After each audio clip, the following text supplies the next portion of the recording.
사실 남편의 문제로 인해서 마음고생 많이 하시고 있는 분이 아닐까 싶은데요. 바로 이경실 씨 이야기입니다. 네, 이경실 씨가 사실 화려하게 데뷔를 했거든요. 1987년에 MBC 개그 콘테스트였는데 이때 대학교 4학년이었습니다. 동국대 연극영화과를 나왔는데 이때 본인이 입학한 직후에 이 첫 번째 남편이었던 손 씨랑 만나서 무려 8년 동안 연애를 하다 1992년에 결혼을 했거든요.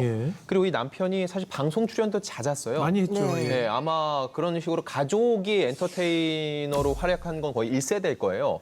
그렇게 둘이 알콩달콩한 모습을 보여줬는데 그러다 2003년에 남편한테 구타를 당한, 게다가 또 이제 구타당하게 충격적으로 야구방망이가 등장을 했었는데요.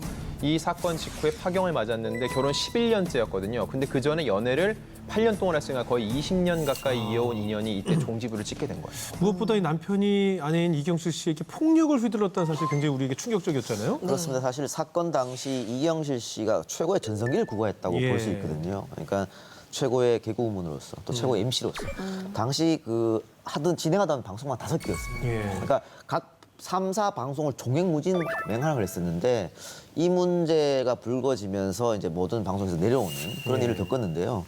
사실은 많은 대중들이 여기 집중한 거는 그 주영원 씨 말대로 구타인데 그것도 남편이 그것도 둔기, 야구방망이라는 둔기를 가지고 구타를 했다.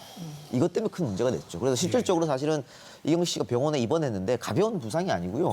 골반 부상, 또 갈비뼈 부상 이렇게 해서 전치 6주의 부상을 입었거든요. 상당한 상해라고 볼 수 있죠. 그래서 남편이 또 경찰에 긴급 체포되는 또 그 장면이 언론에 나오면서 많은 사람들이 이목을 집중시켰죠. 사실 방송을 통해서도 보여줬지만 두 사람의 사이가 꽤 좋았었단 말이에요. 근데 꽤 충격적인 사건으로 말미암아서 시끌벅적했는데 이혼을 두고 한간의 말도 참 많았습니다. 그때 크게 돈 소문은 두 가지인데 하나는 남편 손 씨가 거듭된 사업 실패 때문에 경제 문제가 굉장히 크게 있었다. 이 소문이 하나 있었고 또 하나는 이경실 씨에게 불륜이 있었다. 남편이 그걸 의심해서 사고를 치른 거다 하는 건데 당장 그 당시의 일은 뭐였냐면 어떤 인테리어 업자랑 이경실 씨가 사업상 굉장히 가깝게 지냈다 하는 거예요.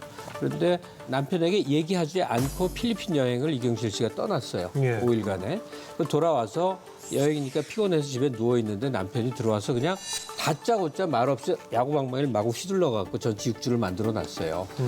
그러니까 이게 도대체 어떻게 된 일이야, 누가 맞는 말인가 하는 건데 그때 당시 굉장히 좀 소문이 좀 이상했던 게 남편이 저 정도 폭행을 휘두를 정도였다면 부인인 여성에게, 이경실에게 진짜 문제가 있는 거 아니야? 뭐 이런 이제 얘기거리가 많이 돌았었어요. 당시 그 전 남편이 긴급 체포되면서 폭탄 선언을 했었잖아요. 네, 폭탄 선언을 했는데 그 당시에 남편은 그런 오해를 했다라는 거죠. 석 달 전부터 이경실 씨의 태도가 이상했다. 그리고 그쯤에 일로 만나는 인테리어 그 사업자가 있었는데 그 사람하고 친해졌던 것 같다라고 오해를 했다.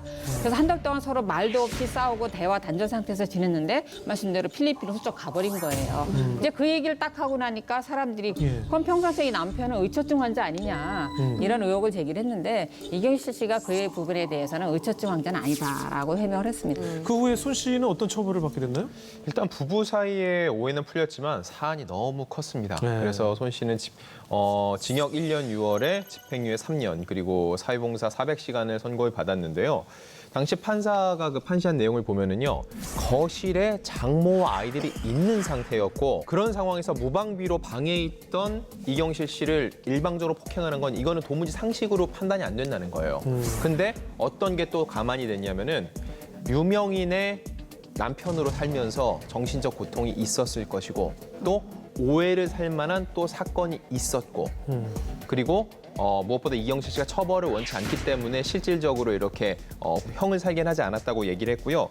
결국 폭행 사건 36일 만에 일남일녀의 양육권은 전부 다 이경실 씨가 갖는 걸로 하고 공동재산도 전부 다 이경실 씨가 갖는 거니까 사실 손 씨에 대해서는 확실하게 처벌이 됐다고 볼 수 있고요. 사실 이 정도 사안이 터지고 나면은 부부관계는 이미 깨졌고 서로에 대한 신뢰도 정말 없을 거라고 생각을 했는데 한 3년이 지난 다음에 이경실 씨가 인터뷰를 합니다. 남편이 그런 사람이 아니라고, 그냥 욱하는 상황 때문에 그런 일이 벌어지긴 했는데 절대 그렇게 나쁜 사람은 아니었고 우리 부부가 그 권태기를 잘 슬기롭게 넘기지 못했다라고 해서 남편을 두둔하는 모습을 보여줘서 오히려 눈길을 끌었었어요. 예. 끝까지 가정을 지키고 싶었지만 결국은 결별하게 됐고요.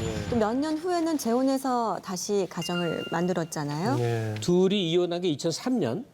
그다음에 그 후에 이제 재혼하게 된 사람은 2005년에 누가 이제 밥이나 같이 먹어 언니 그러고 나갔더니 이제 그 남자분이 있었던 거예요. 예. 그 남자가 김제 사람인데 전라도 김제 사람인데 짙은 그 사투리를 쓰는데 그게 굉장히 재밌었대. 그러니까 사투리라는 게 왜 재밌는지 모르지만 호감이 느껴지면 뭐든지 재밌고 뭐든지 웃긴 거예요. 뭐더러 그려? 뭐 이렇게 막 사투리를 쓰는데 그게 사랑스러웠는데 그리고 이제 관계가 이렇게 이어지다 보니까 정말 자기를 아끼더라는 거예요. 자기를 막 극진하게 이렇게 해주고 이경실 씨가 아무리 봐도 강아지로는 안 보이는데 강아지야 강아지야 이렇게 애칭으로 불렀대. 그러니까 뭐라 그럴까 자기가 어떤 남자에게 보호받고 사랑받는다는 느낌? 아마 이게 굉장히 강렬했던 것 같아요. 시에 따라 수아입니다. 또한 이제부터 시에 따르기도 합니다. 다른 신랑 신부 입장 때보다 더 큰 박수와 함성 부탁드립니다. 두 분이 사랑할 때까지 잘 사시기 기원하면서 두서없는 주례사를 마치겠습니다. 고맙습니다.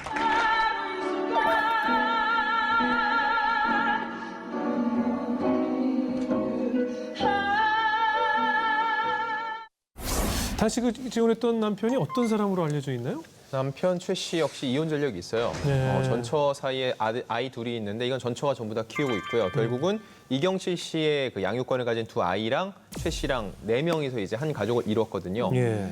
이런 재혼 가정 같은 경우는 통상적으로 드러나려고 하지 않는 편인데 오히려 한 종편 프로그램에서 내 가족이 모두 나와 있는 그런 모습을 보여주면서 성공한 재혼 가정의 모습을 보여줬거든요. 보면은 이경실 씨의 아이들도 결코 어린 나이가 아닌데 스스럼 없이 따르고 아빠 부르는 모습을 보면서 오히려 재혼 가정도 충분히 저렇게 잘 살고 행복할 수 있겠구나라는 모습을 보여줬기 때문에 이번 사건이 좀 더 충격적으로 다가왔습니다. 예, 이렇게 행복한 가정을 꾸리면서 행복하게 살고 있었는데 어느 날 갑자기 성추행 혐의로 기소되면서 우리를 굉장히 깜짝 놀라게 한 사건이 있었죠. 작년 10월에 있었던 일인데요. 그 이경실 씨의 남편인 이 최 씨가 강제추행 혐의로 피소를 당했습니다. 근데 더 충격적이었던 건 뭐였냐면요. 이 성추행을 당했다는 분이 예. 이경실 씨랑도 10년 이상 알고 지낸 지인이었다는 거예요. 네. 처음에는 이게 이니셜 보도로 나왔거든요. 왜냐하면 혐의지 확정된 게 아니기 때문에. 예. 그런데 굉장히 이례적인 사안이 또 발생을 합니다. 뭐냐면은 이경실 씨가 먼저 보도자료를 배포를 했습니다.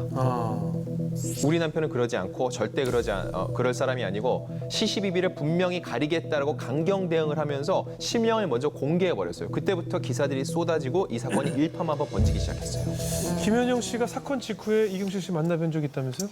네, 그날이 이경혜 선배님네 가게에서 그 오픈식을 하는 날이었는데 언니가 나올까 안 나올까 했는데 그날 모였어요. 근데 유난히 술을 많이 드시더라고요. 그날 쭉 연예인들이 많았는데 그리고 이제 나중에 엄영수 선배님이 왔는데 거기다 대고 화풀이를 하는 거예요. 당신 다시는 재혼하지 말라고 그냥 독거노인으로 살으라고 경실 언니가 막 한탄하는 거예요. 자기는 정말 일반 여자들보다도 몇 남자를 안 만났대요. 근데 막 일간 스포츠지에 나올 정도로 뭐 방망이 사건에 자기는 정말 다시 태어난다면 정말로 많은 남자들을 만나서 아예 그냥 지금 막 막말을 막 하더라고요. 억울하다고. 결국엔 몇 명 안 만났는데 이렇게 계속 보도가 되니까 굉장히 힘들어했어요. 그 와중에 엄영수 선배한테 계속 독거노인으로 살라고 그래갖고 그 엄영수 선배는 이유도 모르게 이경실 언니한테 굉장히 혼나고 갔죠. 분명 마음고생이 심해서 그랬었을 게 아닐까 하는 생각이 드는데 이경실 씨가 사건 직후에 적극적으로 남편을 지지하고 나섰는데 그 이야기 좀 들려주세요. 사건의 전말은 그런 겁니다. 사실은 사건 당일날 지인 6명과 함께 이제 최 씨가 술을 먹었다고 해요. 그리고 고소인 김모 씨가 그 본인의 남편이랑 좀 술자리 다툼이 있었고 남편이 택시 타고 집으로 먼저 갔답니다. 예. 그래서 이 최 씨가 김모 씨를 집에까지 자신의 차로 바래다 주는 거죠. 기사가 있었으니까. 여기까지는 두 사람의 주장이 다르지 않아요. 근데 이 이후에 차에 타고 난 상황에 이제 두 사람의 이제 주장이 상반되는 건데 고소인 김 씨는 그런 거죠. 차 안에서 살짝 잠이 들었는데 그때 최 씨가 성추행을 했고 그리고 운전기사에게 호텔로 가자고 했다. 이런 주장을 했고 반면에 최 씨는 자기는 차에 타자마자 골아 떨어졌기 때문에 성추행을 한 일이 없고 호텔로 가자고 한 것은 술이 많이 취해서 자주 가는 호텔에 사우나를 가자고 기사한테 얘기한 거다. 이렇게 해서 진실 공방으로 벌어졌습니다. 조광영 기자, 그 당시에 그 고소인 측이 뭐 이렇게 증거를 제출했을 거 아닙니까? 뭐 이런 증거가 있다. 그랬죠. 그 고소인 측에서 남편 최 씨가 고소인에게 보내온 문자를 성추행의 어떤 증거로 제시를 했습니다. 예. 제가 소개를 해드리자면 예. 거두절미하고 정말 죽을 죄를 지었습니다. 무슨 할 말이 있겠습니까? 죽을 짓이다. 부끄럽고 죄송하다는 문자를 보냈어요. 사실상 자신의 어떤 행위를 본인이 자백을 했다고 볼 수 있는 부분인데 예. 나중에 최 씨가 이것을 해명을 하죠. 뭐예요 그러냐면 10년 넘게 가깝게 지내온 사이인데 예. 어떤 관계가 좀 악화가 될까 봐 본인이 어떠한 것을 터놓고 싶어서 사실관계를 따지지 않고 먼저 사과를 하는 것이다. 이렇게 조금 애매한 해명을 했어요. 이게 뭔가 명확하게 들리지가 않아서 서로 간의 공방이 아주 뜨거웠을 것 같아요. 뭐 다른 정황이나 증거가 없습니까? 이제 진실 게임이 시작됐죠. 그럼 이제 증거가 나와야 된다. 예. 증거와 증인이에요. 예. 근데 증거가 될 수 있는 것은 당시 최 씨가 타고 있던 최 씨 차량의 블랙박스예요. 예. 근데 문제는 최 씨 쪽의 주장입니다. 그 이전부터 6년 동안 포맷을 하지 않았다는 거예요. 블랙박스를. 그래서 블랙박스는 그 일정 기간이 녹화가 되지 않았다라고 주장을 했어요. 그래서 블랙박스 자체가 없다. 그럼 그다음에 증인이에요. 유일하게 운전을 했던 최 씨의 운전기사예요. 예. 근데 운전기사는 재미난 증언을 합니다. 그날 최 씨는 골아 떨어져 있는 상태였다. 그리고 평소 본인이 자주 가던 호텔 사우나로 가자고 했다. 아무 일도 없었다라고 증언을 했어요. 그랬더니 A씨 측에서 또 주장을 하죠. 15년 동안 고용한 운전기사인데 그 사람이 당연히 최 씨 편을 들지 이거는 증인이 될 수 없다라고 주장을 하면서 이 사건 자체가 굉장히 공방이 치열해졌습니다. 이렇게 혐의를 부인하면서 팽팽한 공방을 이어가던 최 씨가 법정에서 굉장히 혐의를 순수하게 인정을 해서 대반전이 일어났잖아요. 네, 맞습니다. 언론에서는 상당히 이게 유죄냐 무죄냐 실제로 그런 사실이 있었느냐 없었느냐 시끄러웠는데 네. 공판에서는 그렇지 않았습니다. 그래서 첫 번째 공판에서 본인이 검사가 공소 사실 제기한 것을 인정을 했습니다. 그런데 문제는 첫 번째 공판이 끝나고 두 번째 공판이 열리는 그 사이에 다시 인터뷰에서는 또 범인을 부인을 했어요. 그래서 사실 들리는 말로는 그 다음 열린 공판에서 재판부가 왜 먼저 공판에서 사실을 인정하고 언론에다 왜 다시 부인을 했냐라는 질문을 할 정도로 재판부가 그분을 상당히 언짢아했다라고 합니다. 지금 이경실 씨 남편 같은 경우도 공판에서 사실을 인정하면서 뭘 다퉜냐면 내가 술이 너무 취해서 기억이 나지 않는다. 술 취해서 한 행동이고 자기는 고의가 없었다를 주장을 했는데 재판부는 그렇게 술 취해 보이지 않았다. 라는 겁니다.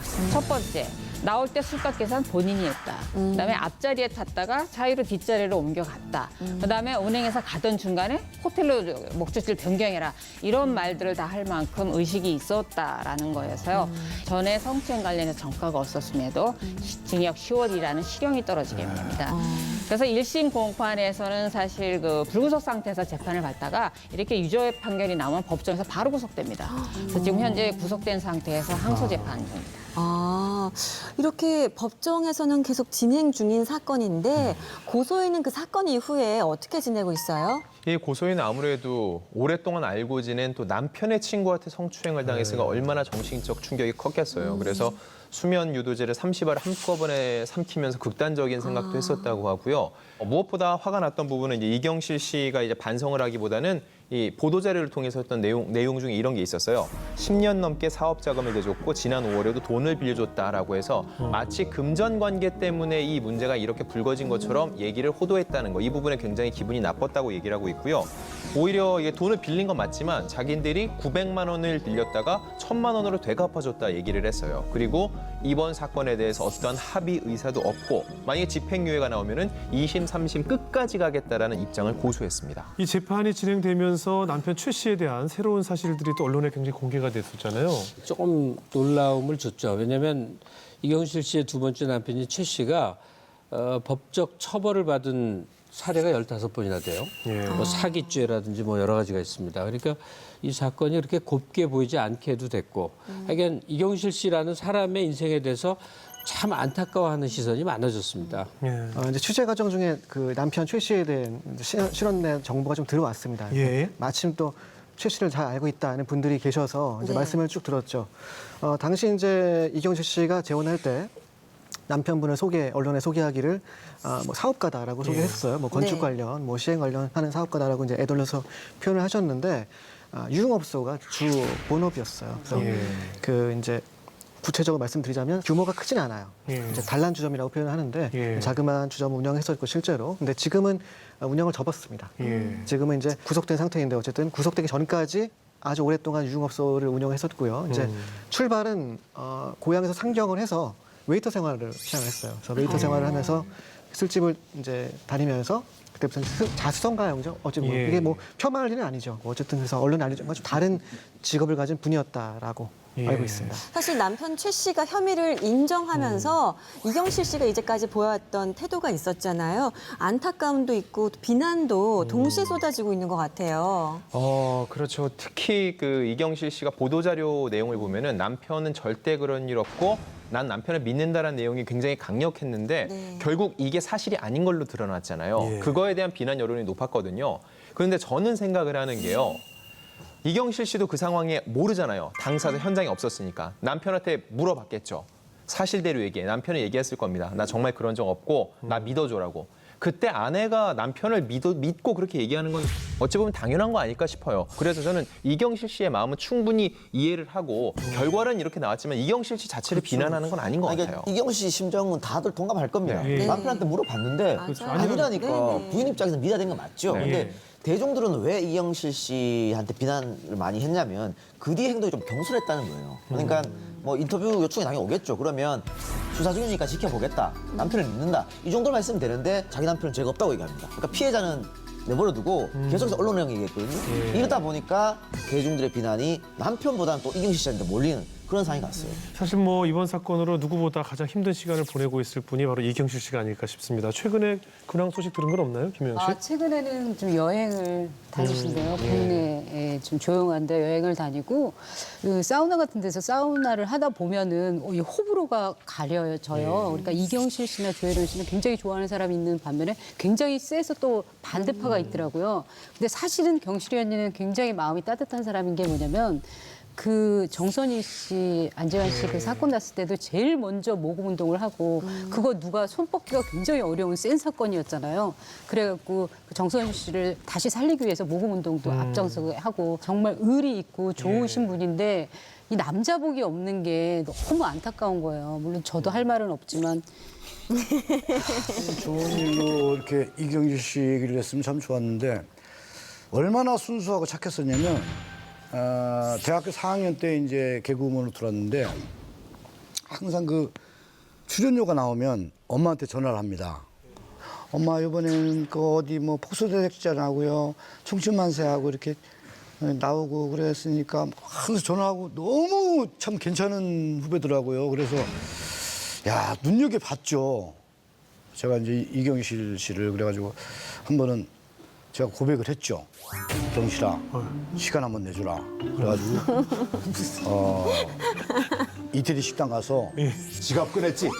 예, 이제 지갑 꺼냈어. 그때 이제 지갑에 돈이 많이 있었어요. 그래가지고 지갑을 주면서 이 돈을 가지고 내 통장을 좀 만들어 다오. 정말요? 그랬더니 이제 방송국에 들어온 지 얼마 안 되니까 방송국 선배하고 무슨 이런 스캔들이 있으면 방송국을 잘리는 줄 알고 저 방송도 하고 싶고요. 뭐 이런 거 싫어요. 막 그러더라고요. 그래서 아니야. 우리 잘 될 수 있을 거야. 뭐 그러면서 이제 나중에는 이제 차 트렁크도 열어줬죠. 트렁크. 그게 뭐 있는데요? 그 뭐가 돈이요, 있는데요? 돈. 출연료 현금으로 다 받았잖아. 현금 그때 막 나이트클럽에서 막 엄청 많이 뛸 때니까. 그러니까 결국 돈으로 지금 막 마음을 살려고 하는 거네요. 그죠? 물량 공세. 네. 아니 그게 아니라 결혼하고 싶은 그런 마음도 있었어요, 사실. 그래가지고 이제 대시를 했다가 심각하게 내가 얘기를 하니까 네. 오빠 저 사귀는 남자 있어요. 그래가지고 순간 뭐 띵 맞은 듯한 그래가지고 이제 알고 보니까 이제 처음 결혼한 캠퍼스 커플. 미스터 손이었는데 캠퍼스 커플이었다고 하죠. 예. 그래가지고 이제 지금 뒤늦게 뭐 전화 얼마 전에 또 해보니까 뭐 전화도 잘 안 되고 그러는데 참 안타깝습니다. 아무튼 지금 이경실 씨 남편 최모 씨의 그 항소 재판이 진행 중인데 상황이 이렇게 썩 좋지 않다는 얘기가 있던데요. 그 항소심이 진행되면서 총 18통의 반성문을 제출했습니다. 재판부에다가. 자, 근데 중요한 것은 피해자에게는 사과를 하지 않았어요. 이 얘기는 피해자 변호사가 얘기를 하는 거죠. 피해자가 얘기하기를 재판부에 아무리 사과를 하고 반성문을 제출하면 뭐하냐. 정작 피해자인 자신에게는 그런 용서를 구하지 않았다는 점이죠. 그런 면에서 이제 피해자 측 변호인께서 이제 폭로하신 게 있어요. 뭐냐면 이경실 씨의 남편분 최 씨가 이제 그 지인들에게 내가 밖으로 나가면 그 집안 초토화 시켜버리겠다 이런 발언을 한 기록이 있습니다. 실제로 접견에서 이런 얘기를 해서 사실상 겁박을 준 거죠. 협박까지는 아니지만 우회적으로 귀에 들어가게끔 협박을 한 거예요. 그래서 이게 이제 피해자 측에 귀에 들어간 거죠. 그래서 그 충격으로 더 스트레스가 심하고 조마조마한 상태였다고 하더라고요. 변호인이 얘기하기를. 그래서 이제 문서화돼서 법정에 이제 자료로 지난번에 제출됐습니다.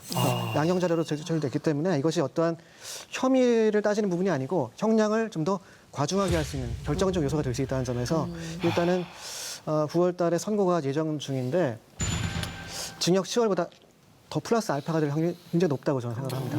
피해자한테 압박을 주거나 협박하거나 무슨 범죄 보복으로 인해서 어떤 압박을 준다라고 하면 이건 별도로 처벌할 만큼 굉장히 중대한 사유입니다. 그리고 더군다나 이게 만약에 유죄 증거로 사용할 수 없는 녹취라고 불법으로도 감청이 됐거나 도청이 된 자료라고 하더라도 재판부가 이미 이걸 들었다라고 하면 가장 중요한 부분 양형요소에서 반성을 하고 있지 않다라는 겁니다. 그래서 현재 검찰도 1심의 징역시효는 너무 약하다. 2년형을 처해주고 그다음에 개인정보를 공개해주고 그다음에 미성년 자녀가 있는 각 집에 이걸 다 고지해줘라라는 신청을 함께 하고 있어서 제가 볼 때 그 녹취가 정말 사실이라고 하면 최소한 1심보다 감형되기는 어려운 상태죠. 그렇다면 이 앞으로 재판의 결과가 아무래도 이경실 씨 앞으로의 활동에 좀 영향을 미칠 것 같다는 생각이 드는데 앞으로 어떨 것 같습니까? 아내가 이경실 유명 연예인이기 때문에 이 사건이 커지고 문제가 됐던 사건이라고 보고요. 그렇다면 이경실 씨의 복귀는 객관적인 측면에서는 계속 활동했으면 좋겠다는 전 개인적인 입장이 있어요. 하지만 이경실 씨와 최모 씨가 부부관계를 유지하는 관계 속에서는 이경실 씨의 복귀가 그렇게 사람들의 눈이나 시선이 여러 가지 때문에 쉬워 보이지는 않는 것 같아요. 조강현 기자가 보시기는 어떻습니까? 이경실 씨의 활동에 대해서? 남편과 같은 범법자는 아니지만 만약에 최종적으로 항소심에서도 남편이 이제 형이 확정이 되고 패소를 한다면 적어도 남편이 가수를 하는 그 기간 정도만큼은 이경실 씨도 방송 활동을 당장 복귀하기는 쉽지 않지 않을까. 저는 여기서 이경실 씨가 활동을 해야 될까요, 말아야 될까요? 이거에 대한 얘기 나오는 것 자체가 그렇게 달갑지는 않은 편이고요. 활동을 해야 된다고 생각은 해요. 다만 대중적으로 이런 일이 있기 때문에 자기 스스로 판단을 했을 때 좀 더 잘 털고 좋은 밝은 모습을 보여줄 수 있을 때 그 시점을 자기가 판단하는 거지 남이 판단해서 이 정도는 자숙의 시간을 보내야 되지 않을까 이건 아닌 것 같아요.